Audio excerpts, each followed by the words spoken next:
All right. Well, we're going to do some math today, unfortunately for everybody, because math is an acronym for, we got it up on the board here? Not yet? Yeah. Math it's an acronym for mental abuse to humans. It's really what our educational system has done with math. Like he said, they just kind of sprung this on me. So I threw this together in like an hour or two or something like that, as my friend was dumping some tequila down my throat last night. A guy I haven't seen in a while. So anyway, so we'll see how this goes. I just want to let everybody know too, Mercury just went into retrograde today. So if this whole thing goes south, we're just going to blame the stars. We can also blame David Weiss. David Weiss, I wasn't even going to be coming here, and David Weiss is like, everybody here know David Weiss? Yeah, right? Yeah, he's like, Marty, you totally need to come to the Flat Earth Conference, right? So I was like, Dave, dude, I'm kind of broke, man. I've had a rough year. He's like, no, Marty, you got to come. And then he's like, he's like, Marty, have you ever been in a room with 200 people that are fully awake? And I was like, no, I haven't. I don't even think I've been in a room with like 3 people that are fully awake. So needless to say, he got my ass on a plane. So if this thing goes south, we're going to blame Dave. If it goes well, I'm taking all credit. So just so you know. Have to get a ribbon on Dave there. I just want to say first and foremost, I want to really give props to all the people that are out there that are speaking truth to power. They're standing up, saying the most uncomfortable thing you could possibly say, and that's the earth is flat. I had to spring that on my parents at one point, which is interesting. So, and they still love me. It's amazing. But I seriously want to give props to all those people that are out there that are making videos, doing podcasts, like Nathan Thompson. He's out there on the street every single day trying to get people awake to this. It's truly like an honor to be a part of this whole movement. I've done some like other conferences before, and I got to say, like, I don't want to rip on people or anything like that, but some of these other conferences you go to, and like 1 out of 4 people you meet are like really weird. You're just kind of like, whoa, right? But here hasn't been that at all. It's been super cool. Everybody's been so chill. It's been thus far, it's been an awesome experience. So I just want to say props to all those people that are out there pushing flat. You're doing God's work. You are. You see, and you're shining a light on the darkness, and just don't, when people say, "Oh, flat earthers are all so stupid," you just gotta remember that, if you think flat earthers are stupid, this guy thinks that the world is a vampire. So, and I have yet to see one scientific proof that the earth is a vampire, by the way. So, Billy Corgan, go back to Smashing Pumpkins, I think. So, yes. So, who am I? I am Marty Leeds. 33.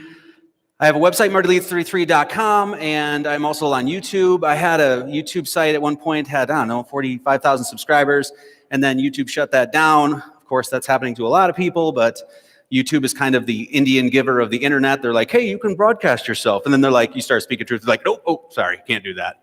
So they took my channel down, and then I have another channel, Marty Leeds Live on YouTube, and I can't live stream on that at all, so that's kind of false advertising at my point. So anyway, they took that channel, or they gave me a strike, so I can't even live stream there. So you can get me on martyleeds33.com, and some of you may know a video I did called Flat Earth: The Ultimate Litmus Test.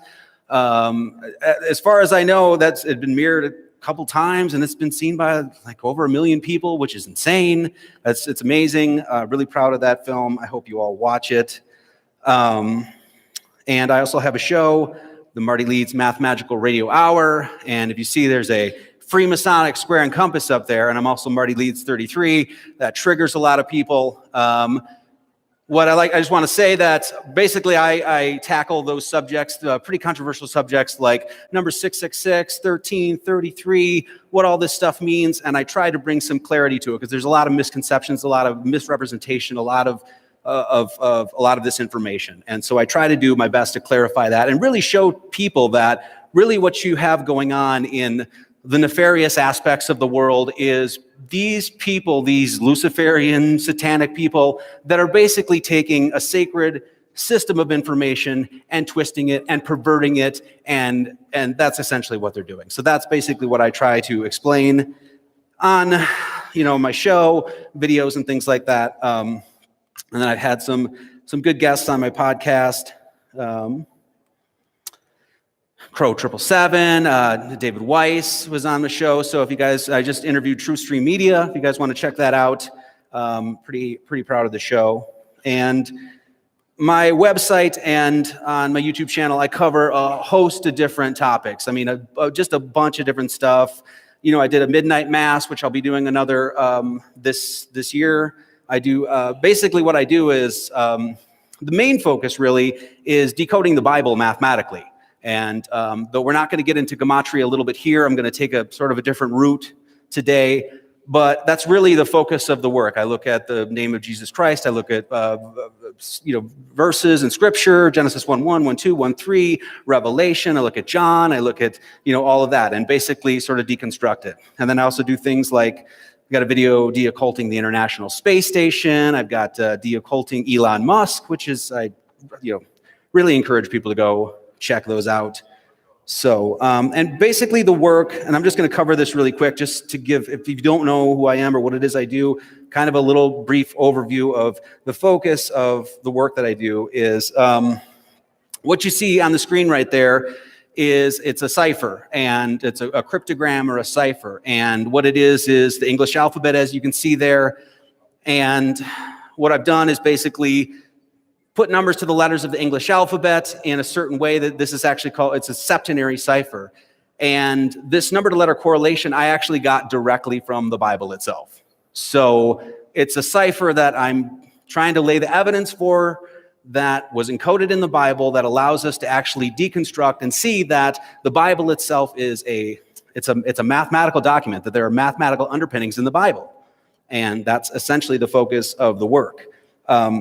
As you can see there, it goes A, B, C, D, E, F, G, H, I, J, K, L, M, N, O, P, Q, R, S, T, U, V, W, X, Y, Z, and it goes 1, 2, 3, 4, 5, 6, 7, 6, 5, 4, 3, 2, 1, and does that on both sides of the alphabet, lands on the G and T. And this, what actually happens is, like I said, I'm just going over this sort of brief, but the word 7, which is the whole cipher, is based on the number 7. We're going to be covering the number 7 here a bit today. But the whole cipher is based on the number 7, and 7 equals 22 in this cipher, and 22 divided by 7 is pi. It's a common approximation of pi. It's 99.998% correct is really what it is. So 22 divided by 7 is 3.142. Pi is the ratio of a circle's circumference to its diameter. It's a mathematical constant. So, and it's encoded in our language. So every time you've ever said 7 in your life, you're also saying pi. So that's really the focus of the work. And like I said, I got this cipher from the opening lines of Genesis, of God doing his work in 6 days and resting on the 7th. And that's exactly what the cipher does. As you can see, goes up to 6, rests on 7, and then walks back down. So that's how I first came up with the cipher. And now I've done, 4 or 5 books now on it. And this same idea is actually found in the three-dimensional mathematics of you. So as you experience this human experience, as you walk through this life, you're actually in a sevenfold or a septenary, your entire being, because forward, reverse, up, down, left, and right, they all come to a confluence of that center point or that origin point, and that is the 7th point. So as you experience this whole reality, it's based on 7. So it makes sense that you'd find that in Genesis. Some of the things I show is that this cipher is actually encoded all over the world. I'm just going to give you a few examples. I could probably do a half-hour lecture of all the places that this is encoded. The UN logo. As you can see there, a lot of people know this. There's actually 33 sections in the middle of that, 32 around one actually. Goes up to, you can see the wreaths on the side there. Of course, that's an azimuthal equidistant map. Everybody knows that. 1, 2, 3, 4, 5, 6, 7, 6, 5, 4, 3, 2, 1. And so the UN logo is actually, they're encoding this mathematical cipher. Another place we can find it is the emblem of Israel. Same thing. As you can see, the wreaths on the side there, 1, 2, 3, 4, 5, 6, 7, 6, 5, 4, 3, 2, 1. And it's even got a 7-branch menorah in the middle there. And that's, if you can even see it, it's almost like it's the 6 branches, right, that rest on a single pillar. So this cipher that, as I said, encoded in the Bible, encoded in UN logo, emblem of Israel. It's actually found in the geometry of the cube as well, which Jaron mentioned. I don't know if you guys saw that movie Room 237, right? On the floor, it shows they got the hexagonal structure on the floor, and it's a reference to the moon. Well, in the heliocentric model, the moon has a diameter of 2,160 miles. Well, the cube has degrees of 2,160. So 6 sides times 360. So when, he's sitting on the floor there and he's got the Apollo shirt on, right? And they're showing the hexagonal structure. There's a reference to geometry in that movie as well. So the faulty geometry of our solar system. So the cipher embedded in the cube. Ouija board. Cipher is also on the Ouija board. So this sort of esoteric art, which is called gematria, which is putting numbers to letters, is, like I said, it's encoded all over the world. It's encoded slyly and cryptically all over the world. In a lot of ways, what I try to say is that this is basically to mock the people that don't know this kind of stuff. So that's what I'm trying to do, is elucidate and illuminate what has been hidden. One thing that's really important, if you note here, I'll go back to this here. If you notice, A, B, C, D, E, F, G rests on the G and then walks back down.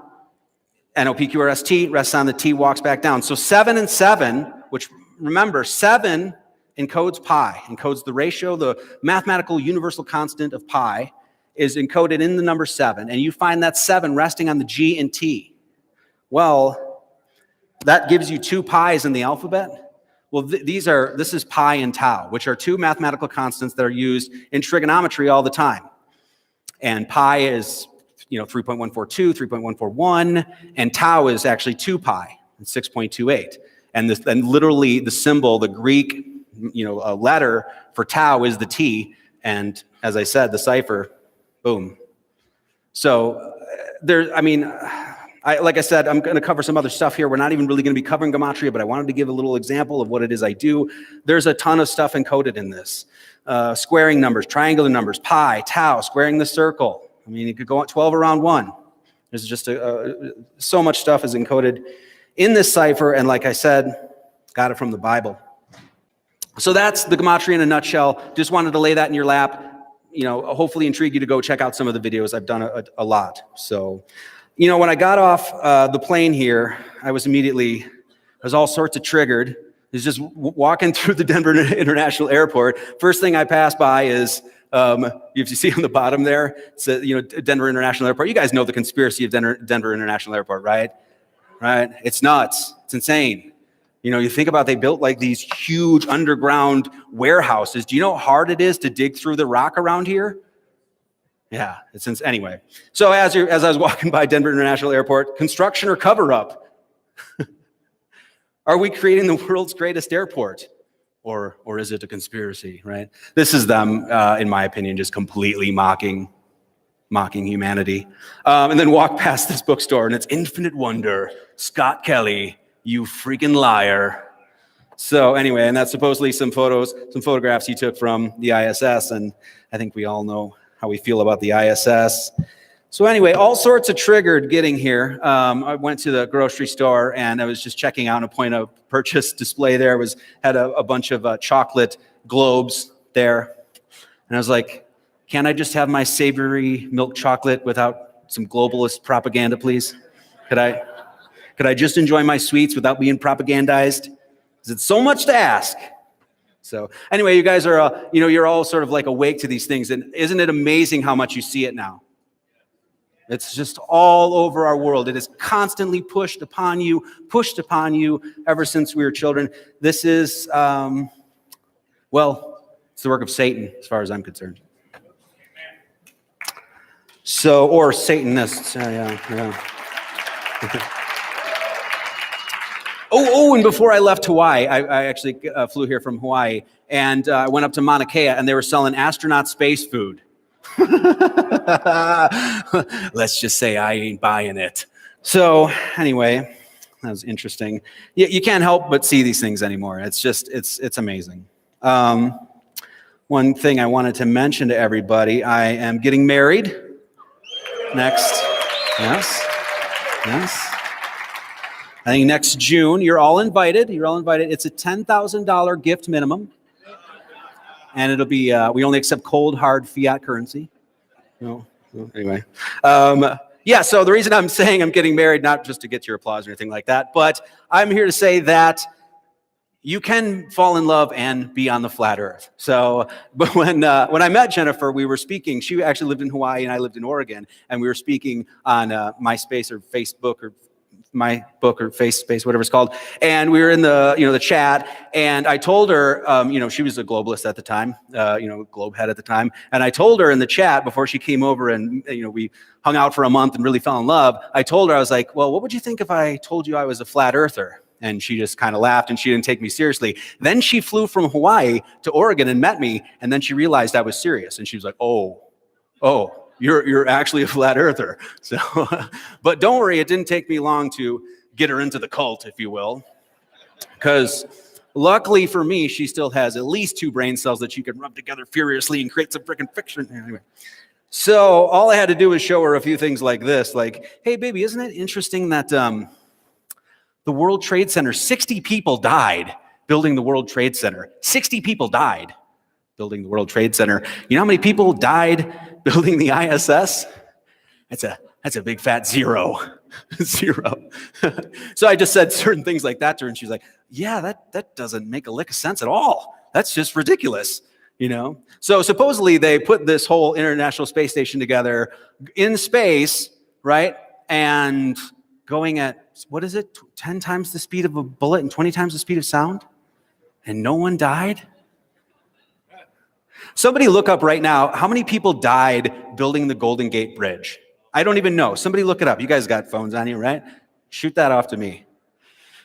Be interesting. So I also showed her some things like this. Like, hey, baby, do you remember that 5-part documentary series about the building of the International Space Station? She's like, I think it was by Nat Geo, and it was a whole IMAX. The IMAX, you ever sit, you go to an IMAX, it's like 3D and all that. And you sit in the chairs and you look back at the canopy or the firmament, and there's all this. It's almost like they took that from Mother Earth or something. But anyway, I asked her, I was like, hey, have you ever seen that making of the International Space Station? And she's like, well, no, I haven't. It's because, yeah, that doesn't exist. Isn't it interesting? You can go to Netflix right now and you can see 50 documentaries about the horrors of Adolf Hitler, right? Look for one about the making of the International Space Station. One of the greatest engineering feats of all time. Forget the Great Pyramid of Giza. They built this thing going 17,500 miles an hour, and we have scant proof of them building it. This is amazing. I think that documentary series was put together by the Weinstein brothers. You know that? So, yeah, so... 11, right? Wow. Really interesting. Yeah. So, and I don't know about you silly flat earthers, but I still believe in black holes. Because it's actually the $52 million a day black hole in our budget. And so I think that's called an event horizon, a horizon where all of our cash just goes over the curve. So what a joke. Anyway, so it didn't take long for her to be like, I understand. If you're a rational person and you really go into this, you're going to come out a flat earther. You will. Can anybody imagine going back to the ball now? Can you imagine it? It's the most insane thing. I can't believe I even believed it as long as I did, but okay. How long do I got? 2 hours. All right. Jeez. So there's going to be a Marty dance-off for a half hour or something, just to kill some time. Anyway, today we are not going to talk about flat Earth. Oh, boo. No. When they asked me to do this, I was like, yeah, I can put together a flat Earth presentation. That's no problem. But, as I was sitting here, I realized that everybody's done such a fantastic job of, going over the proofs, going over NASA's BS and the anomalies of that. We all know, the curvature formula and all this stuff. So we know all that, right? So I was like, you know what, let's just take a different route. And really what I want to talk about is God. It seems like a good thing to talk about, right? Yeah, right? What does flat Earth ultimately mean? What does it mean? It means this thing was designed. Top to bottom, bottom to top, the whole thing is designed. And that's what we're going to show today, is that you can prove, we're not throwing flat earth out the window, we're not talking about flat earth anymore, right? You can prove verifiably that this thing was created, that you were designed, and you can do it just by looking at the human body. And that's what we're going to do today. Basically, what we're going to do is we're going to say, hey, all that stuff that God put up there in the firmament and the canopy up there can be found right on here. Okay? And really what we're going to do is show that the human being is a perfectly proportioned, perfectly ratioed, temple to house the Holy Spirit, to move through this dimension that we call the human existence and earth. And what we're going to do is do that, and we're going to do it with numbers. Very simply, not going to be throwing any trigonometry at you today or anything like that. So, and that's, there's no getting around it. There's no getting around that this thing was designed. You don't just, it's not like just out of, some laws of physics thrown together and smashed together, you're going to get a flat plane and a dome and two lights that are really, there's just no way. You have to say it's designed. There's no way of getting around it. That's why, in my opinion, flat earth is so powerful in that way. You could actually, and they do, the modern physicists and scientists and all that sort of stuff, they make the case that, yes, this thing was just thrown together and it's just smashed together in particles, and, you're just this sort of like lumbering biological robot that has consciousness because of friggin' whatever, But, you can say that maybe for the ball model. Maybe you could say that, but you can't say it for flat earth. What I'm going to say is, you can't even say it for the ball model, because I came to these conclusions before I even understood flat earth. I understood that there was God. I understood that this was created. I understood that this was designed. And I'm going to show you one of the ways how I came to that conclusion. Creator, creation, and creativity. I always love it when people say like, I think creation was just an accident. Well, you can't use the word creation then, because create means there was a creator. So anytime somebody talks about the creation, you're talking about God. That's just how it is, right? And so what we're going to see is, yes, there is a creator. This is created, and we can understand it very simply through, integers, that we just need to use our creativity a little bit. That's all we need to do. And we're going to see that that's exactly what God did when he made this place. And what we're going to show is that, just as the Bible says, Genesis 1:27, just as the Bible says, you are made in the image of God. So God created man in his own image. In the image of God created he him, male and female created he them. So you are an image of God. Not according to Marty Leeds, according to this old book, right? So that means you should be able to look at yourself, look at the image that God created and say, oh yes, I can prove that. I can look at myself and say, yes, I am an image of God, just as it says. And that's what I'm going to hope to do today. What ultimately is the human being? The human being is a theophany. And what a theophany means, it's a visible manifestation to humankind of God or a God. You are symbolic of the attributes in which God used to manifest this plane of existence. You are the amalgamated principles in which God used to create everything up there and everything down here. And you are perfectly proportioned in numerous ways to prove this. You are a visible manifestation to God, to humankind of God or a God. You're a symbol of the living Spirit of God, if you will. And that's what's said when God made man in his own image. And this verse, it's Ephesians 4:2 to 4:7. I think this just sums up this notion of God, and really just the infinitude and just this, really the beauty and the oneness of God.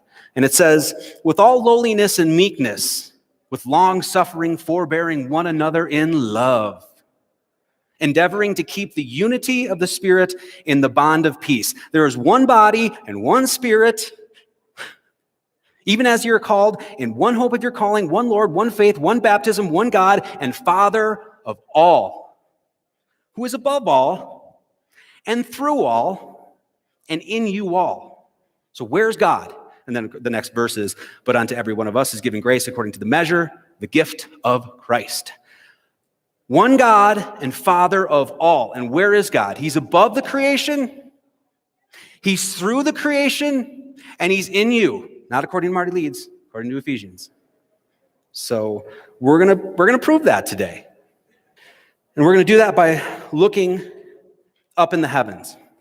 Now, the first question is, you have these questions like, what are the stars? Like, you get this from heliocentrists all the time. Oh, was the moon flat too, bro? Right? I don't know.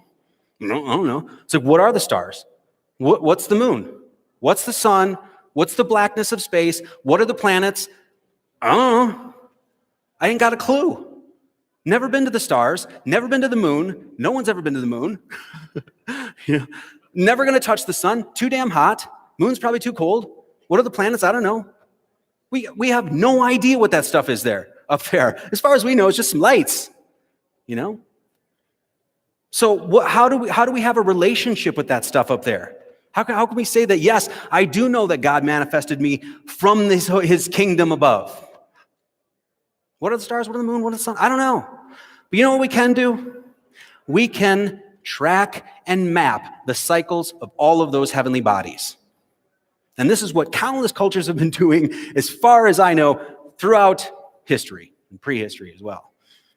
So I don't know what the stars are, I don't know what the moon is, I don't know what the sun is, but I do know that I can count them, I can get those numbers, and I can see that they manifest on me. And so that's what we're going to do. And when I've gotten this several times from people that read the Bible. They say like, oh, numbers, they have nothing to do with the Bible. And it's like that moment when a biblical literalist tells me that numbers have nothing to do with God's holy word, and then I remind them that Numbers is the fourth book of the King James Bible. But numbers don't have anything to do with anything. First thing we're going to look at is, let's look at this first. Let's look at, when you look at the world in which we've been given, we have like Roman gods in the sky, and then the days of the week, they're named by like Norse gods and things like that, right? And then you actually look at the terminology that we use for time, and it's actually all based on Egyptian gods. There's like no question about it. Hours comes from the sun god Horus. Minutes actually comes from the god of fecundity and fertility, Min. And then when the sun sets, that's based on the Egyptian god Set.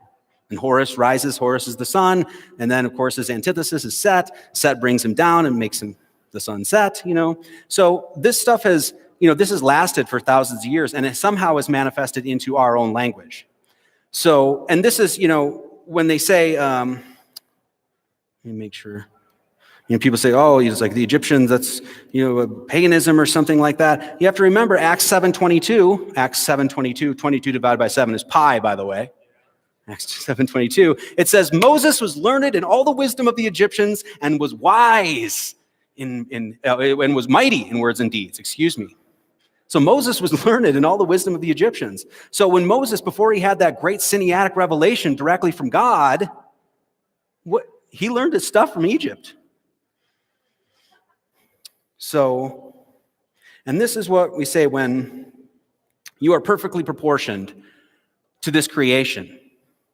And I don't know if you guys have seen this before, but it's basically a way that you can map time just with your hands. So if you stick your hands out, towards the horizon, just as you see right there, you can actually count an hour. And so this is an hour hand, the hands of the clock. Where do you think it comes from? Your hand. So you put your thumb down and your four fingers there as you put it towards the horizon. That's, this is general. This is not exact, but, it just kind of gives you this proportionality. That's an hour, So if you're standing there, you're watching the sunrise and say, go, sunrise is at 6:30. I go like here, it's about 7:30. You go 8:30, 9:30, 10:30, 11:30, 12. And as you can see, your fingers are actually 15-minute segments, right? So that's an hour hand. Now look at and we're going to look at the phalanges of the hands and everything like that, but now just look at those four fingers. You have the 1, 2, 3, 4, 5, 6, 7, 8, 9, 10, 11, 12, and these are your bone segments called phalanges on your fingers, right? Well, that's 12 separated into a quadrant, 3 each. Well, what is that? That's the zodiac. That's the exact path that the sun travels, which you're marking with your hand. And how many hours of day? How many hours of night? 24, right? 12 and 12. That's exactly what you got on your fingers.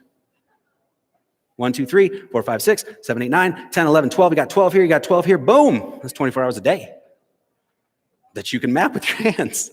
If you put, supposedly, if you put your finger out to the eclipse, your finger actually marks 1 degree of the 360-degree cycle.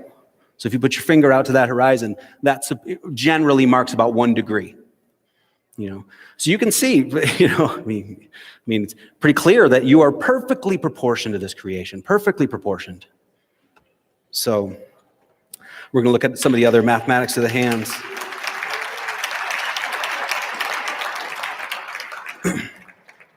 Thank you. Don't tell the globalists. Shh. I want them to know, right? These are the kind of things that I wish I was taught when I was a kid. Because there's all the years I spent, I was an atheist, agnostic, all that sort of stuff, right? I didn't really, it's not like I believed in God or I didn't believe in God. But if I would have been shown stuff like this when I was a kid, I think it would be a lot easier for me to understand that this thing was created. And of course I wasn't lied to about a spinning ball going 1,037.5 miles at the equator or whatever. That might have helped too. And really when we look at the Bible actually tells us about the importance of the hands. And this is the opening pages of the New Testament, where John's out there, he's preaching, saying, "Repent ye, for the kingdom of heaven is at hand." From that time, Jesus began to preach and say, "Repent, for the kingdom of heaven is at hand. And as you go, preach, saying, the kingdom of heaven is at hand." So we say, where is God's kingdom? What's up there? That's where God is, right? Yeah? But God is above all, and through all, and in you all. Funny enough, this is the thing you use to open the book to read the Bible. And what we're going to do is we just looked at the fact that, you have the path of the sun through the zodiac and the 12 ages of the zodiac right on your fingers. And then you have the hours right on your hands. So we see that the sun is clearly, you can map and track the sun with your hands here. What we're going to do is actually show that, the two lights, the greater light and the lesser light, the sun and the moon, we're actually going to show how the moon is on your hands as well. And this is pretty dang interesting. So first we got to talk about der Mond. So there's 2 basic ways that you can map the moon, right? And it's a sidereal lunar month and a synodic lunar month, okay? And we're going to look at both of these numbers. But a sidereal lunar month is the length of time it takes for the moon to return to a given star in the sky. And a synodic lunar month is the length of time between new moons. So from new moon to new moon, that period is about 29 and a half days. And then the sidereal lunar month is basically the time it takes, about 27.3 days. So when we're looking at whole integers, right? We're looking at integers or whole numbers, right? We're not looking at the fractions or the decimals there. Basically, you got 2 numbers there, 27, 29.29, right? 27 and 29, right? Well, essentially the difference between these 2 numbers is 28. It's very, very close to 28. And the number 28 has been used to actually map the moon by numerous cultures. I'll cover 1 or 2 here. In a lunar calendar. So it'd be a 13-month, 28-day cycle. And the month actually comes from the word moon, right? So we know they're talking about the moon. It's in some respect. So you got that sidereal cycle, you got that synodic cycle. You take the mean or average between those 2, you got 28. Well, where's 28, right? So here, I'll show this. Oh, same thing. 28 is right on your hands. Okay, so we just looked at the phalanges of your hands. You got 1, 2, 3, 4, 5, 6, 7, 8, 9, 10, 11, 12, 13, and 14, right? You got 14 right here. Well, what's 14 plus 14? It's 28. So the path that the moon takes, 28-day cycle, is right on your hands. And what's interesting is that cycle, as it goes through the waxing and waning and gibbous and, the crescent, right? There's a point where the moon actually halves itself. Everybody's seen it, right? The moon essentially it basically creates pi on the moon, right? Well, in that cycle, that would be the 14th day. So as the moon halves itself, you got 14 here, and you got 14 here. And that's exactly what your hands have, right? So, but it's not just your hands. God also put it on your feet. So if we look here, 28 phalanges on your hands. You got 14 here and you got 14 here, right? 1, 2, and then 12. So you got 14, 14. Same thing on your feet. Your big toe has 2 phalanges, and your little piggies there, they each got 3. So that makes 28 down here and 28 up here. Okay? So that is a mathematical template that has been given to you for you to really study yourself and realize that you are an image of God. You know? You can see that's like, oh, that lunar cycle is up here and down there. Pretty magical. Now, 28 is actually the 7th triangular number. Now, what does that mean, right? It means that if you add 1, 2, 3, 4, 5, 6, 7 together, you get 28, right? How many days did it take God to build creation? 6, and rested on what? 7. 6 and rested on 7. That's exactly what you are. So God took 6 days and rested on the 7th to create all of creation. And then he said, hey, you're also an image of me.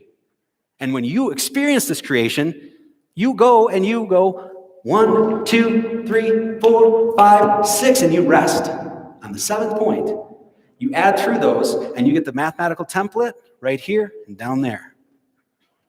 So, and this is not, for those people out there that's like, oh, this is not numerology.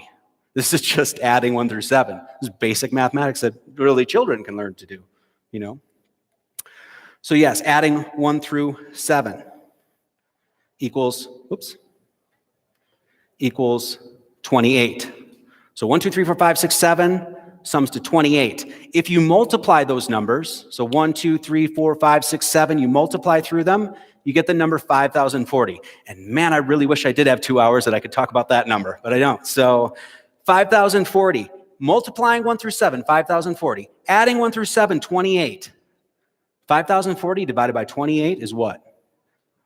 180. What's 180? Semicircle.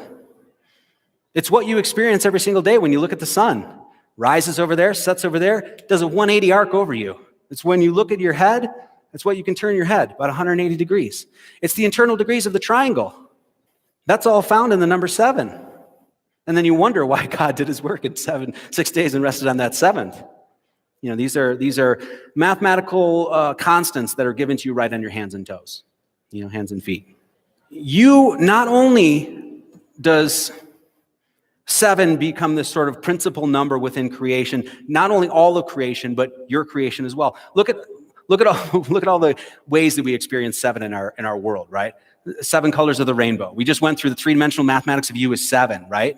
You got 7 neck bones here, right? You've got 7 stars in the Big Dipper, right? You got 7 notes of the major scale. I mean, we could go on and on and on, the number of places you find 7 in our world, right? We're also going to see that this number 7 and the number 28 is actually what brings you into this world. It's the mathematical archetype that God put forward to bring that spirit into the material plane. And what is that? Well, that's the period of menstruation. So how to determine the most fertile day? And this comes from md-health.com. And it says the first day of a woman's period is taken as the starting point of the cycle. And if the cycle is a 28-day cycle, then the 14th day after a period is estimated to be the ovulation. So women go through their periodicity, their menstrual cycle, in roughly about 28 days, and the egg drops in the uterus or the womb on roughly around the 14th day. Well, where's that? It's right here. It's right here. 14. Egg drops right in the middle of them. Now that is what, and then what happens after that, right? Woman gets pregnant, they go through a 9-month cycle, right? So that is, and then, roughly, of course, these are all, when we talk about mathematical archetypes, we're talking about rough geometric templates that God has put forward that literally human beings move through. So does everybody born on, it's 9 months, right, that of human gestation, 30 days each. Is everybody born on the 270th day? No, of course not, right? Does the egg drop always on the 14th day? No, but there's general archetypes and, mathematical archetypes that all of this stuff follows, that God put forward. Put them right here. That is the menstruation cycle right there. 0 to 14, ovulation happens. That's what brings you into earth. So, when we read the opening pages of the Holy Bible, it's saying so much more than most people are reading when they pick that thing up. It's giving you all, there's so much just in the number 7. Mind you, the number 7 in English encodes pi as well. This was, once again, adding 1 through 7 equals 28, right? And then I said a lunar calendar is 13 months, 28 days each. So 13 times 28 is 364, okay? And this is a calendar that's been used by many different cultures and things like that.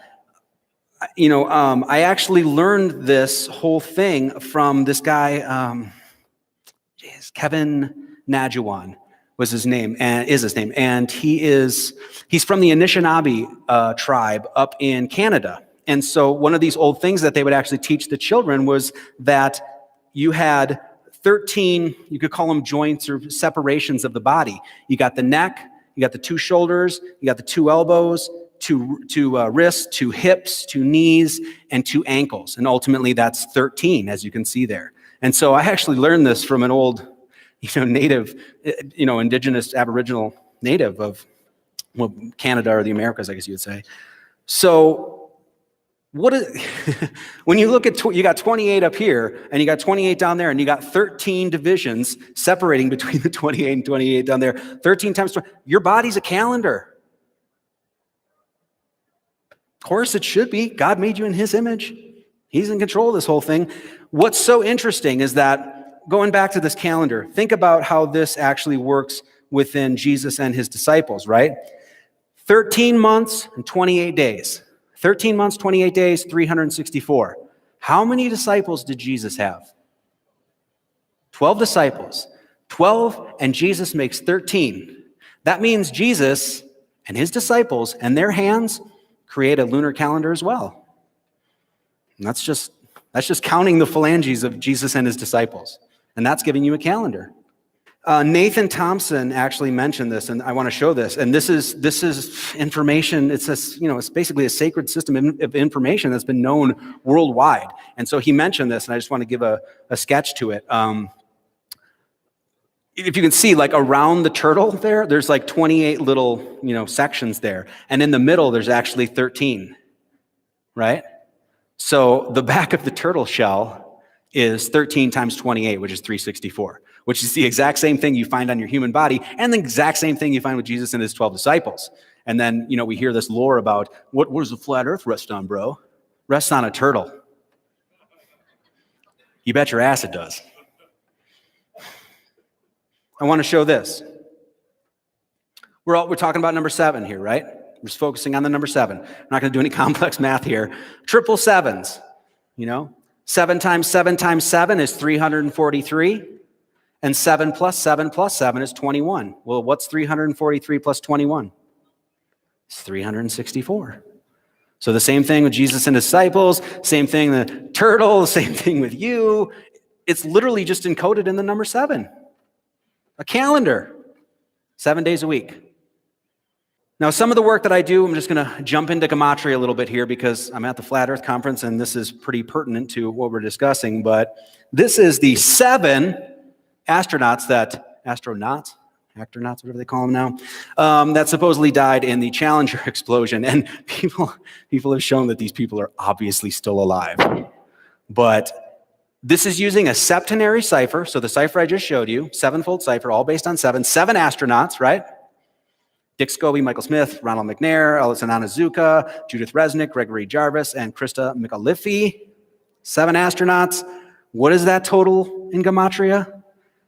343. 343. 343. When I did that, I was pretty creeped out, to be honest. It's kind of weird. So anyway, that's the kind of stuff that I look at and I focus on my channel. So I just wanted to throw that in there just to kind of show you, what's going on. Okay, back to the hands. Look at this. This is, once again, Moses was learned in all the wisdom of the Egyptians. He was learned in all the wisdom of the Egyptians. Okay, so if you've studied Egyptology at all, like you'll see that this is a pretty common thing. That their hands are there. It's very interesting the way they've drawn their hands and all this stuff. And so basically, what they're doing right there is trying to show you exactly what I just showed you. That you are this perfectly proportioned temple of God that houses a Holy Spirit within. And you can look to the horizon and you can see that, and that's what they're showing there with that palm, the 4 fingers. Hours of the clock, hands of the clock. What I want to do is look at the entire arm and the hand, okay? So, I know I'm throwing a lot of math at you, I'm sorry. But we just talked about 28, right? 28 phalanges of your 2 hands. And then we talked about the sidereal lunar month is 27.3 days, and the synodic lunar month is 29.5 days, right? Well, your body isn't made with halves. Right? Your body's made with whole bones and, things like that. They're all, it's like, this is 1 phalange 2. It's not like 1.5 phalanges or 1.3 phalanges. No, it's 1, right? So the only way to really measure yourself is to use whole numbers. So we're going to look at the mathematics of the human hands again. You have 27 bones in your hand. So you've got 14 phalanges, 5 metacarpals, 8 in the wrist there. So you have 27 bones in your hand. Well, a sidereal lunar month is 27.3. So not only did you have a month of 28, you also have very close, only 0.3 off, of a lunar month on your hand. And you actually have 2 of them because you got 27 bones here and 27 bones here. Now, look at the rest of your hand. Look at the rest of your arm. You have 2 bones here, right? And it's called the radius, which is a mathematical term, by the way. So radius and the ulna, right? So you got 27 bones here in your hand, and then you got 2 more to fill out the arm. Well, what is that? That's 29. What's that? Synodic lunar month.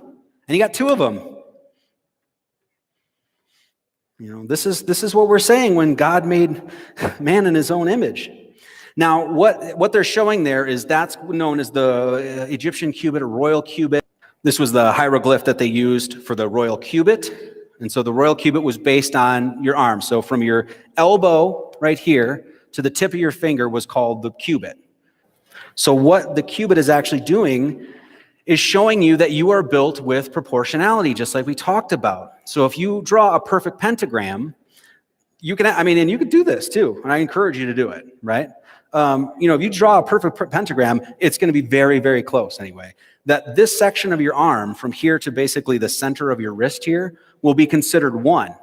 And the rest of your hand will be 0.618. And this is what's known as the golden mean, the golden ratio, phi.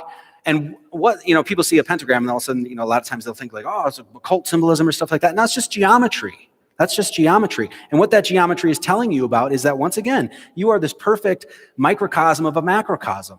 The Pentateuch, the Torah, 5 books, So what phi is, it's a Greek letter, letter. It's a signature of intelligence. That's what it is. When you see that, you can see that's like, oh man, no. You're, like I said, you're perfectly. God put that forward.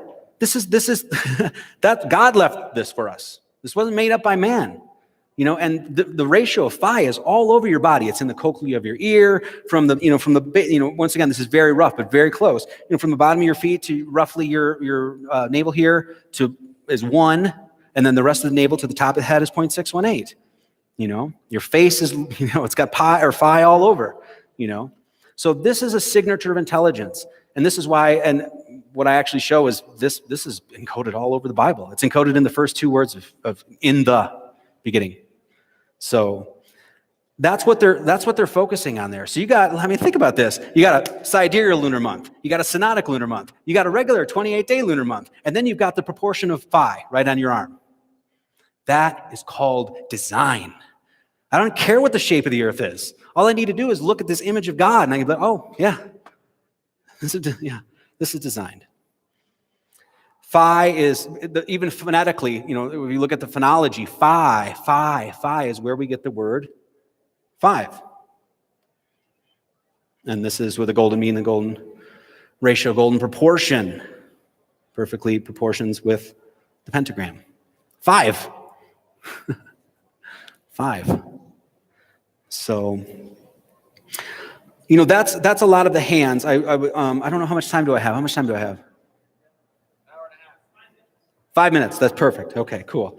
I just want to show a few other things too about looking at the mathematics of the human being and showing how that you are, like I said, you're like this microcosm of the macrocosm. You're this perfect amalgamation of the forces in which God put forward to create and manifest this creation. You are this perfect amalgamation of that. You have 12 hours a day, 12 hours a night. We talked about this, right? You got 12 phalanges here, 12 phalanges here. You know how many ribs you have? 12 here and 12 here.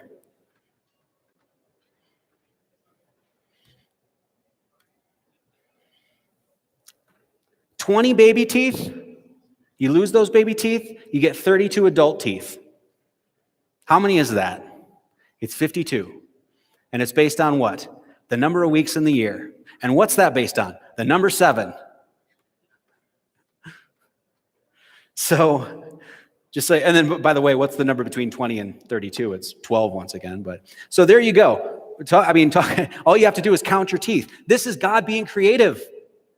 Creator, creation, creativity. 52 total teeth, same with the bones in the feet. So when you walk firmly on this Mother Earth, you got 26 bones in your left foot, 26 bones in your right foot, and that's 52. That's the number of weeks in the year based on 7. And last one I want to look at here, and then I will let you all go. Your skull. Once again, we're going back to the number 7 here. You have 14 bones in your skull. This is your skull minus your mandible, right? So when you just look at the head, you have 14 facial bones and 8 bones that make up the cap. So 14 here and 8 here, which means you have a total of 22 bones, right? Well, you also have 2 eyes, 2 ears, 2 nostrils, and 1 mouth. 2 eyes, 2 ears, 2 nostrils, and 1 mouth. That means you have 22 bones giving you 7 orifices. 22 bones giving you 7 orifices. What is that? That'd be pi, folks. That would be pi. The big kahuna upstairs is pretty clever, isn't he? Guy in the sky is pretty dang clever. So you've been walking around with pi in your head your whole life. So I'm going to leave it at that. Use your head. Be pious and keep it flat, okay? Thanks.